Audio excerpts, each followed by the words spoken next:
So generally it is accepted that there is a two-step reaction process for the cross-linking between an epoxy resin and an anhydride functional curing agent.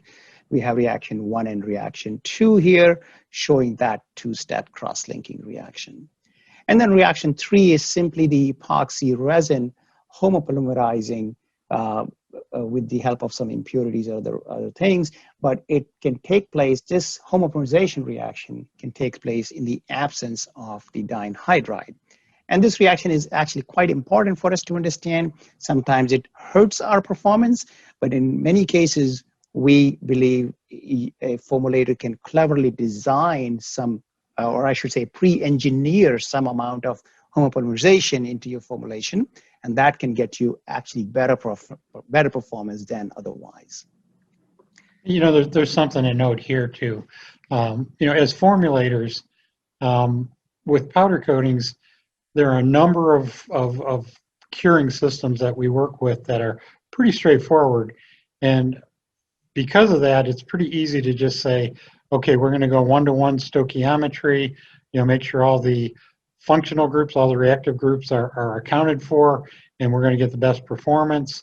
I think with Vinay's pointing out here, this is a little different than just straightforward, you know, singular type, you know, cure mechanism.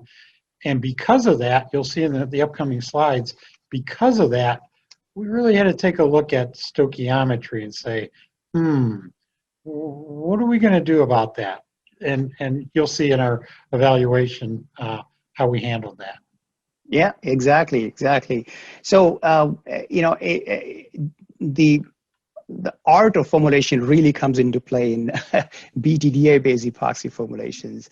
And like Kevin has hinted, we did have to go off stoichiometry, if you will, in order to get better results. And we know from our historical experience that our customer base also uses far more off-ratio formulations for these kinds of systems.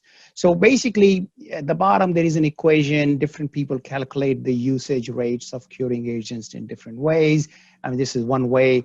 And just to give you an idea, if you have 100 grams of your chosen epoxy resin with a defined EEW that you know from the supplier, and you have the equivalent rate of 161 for BTDA, then this equation will give you the amount of BTDA to use in the formulation for 100 grams of epoxy resin, PHR sometimes we say.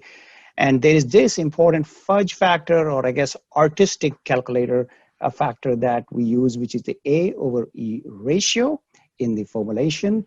And that is the anhydride equivalents divided by the epoxide equivalents. So it's the ratio in the formulation of the anhydride to epoxides.